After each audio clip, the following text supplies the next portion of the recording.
बिस्मिल्लाहिर्रहमानिर्रहीम। मैं 14 अगस्त के हवाले सारे पाकिस्तानी को मुबारकबाद रेसा तो साड़ी आज़ादी का ॾींहुं है तो इंदा जशन 70-72 साल तो मनाते अंदू तो माशाअल्लाह बड़ा अच्छा प्रोग्राम होंगे। मैं चाहता हूँ कि ही साल जो 14 अगस्त का प्रोग्राम आ कि तमाम जितना भी झंडे बैनर लोगों ने बनवाए हुए खर्च किए हुए यो सारा पैसा एक साल सारे पैसे चंदा इकट्ठा करके कोई शहर का कोई जिमें कब्रिस्तान या दीवार कहनी या कोई दरख्त कहनी या कोई बे कहीं गरीब की हेल्प थी वजे सारा पैसा अगर होंदो तो खर्च किया वजे तो ये बहु वे अल्लाह ताला तो जज़ा देसी।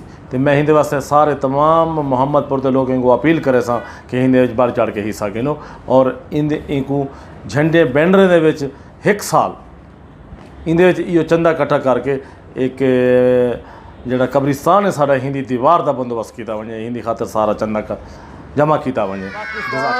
जिंदाबाद।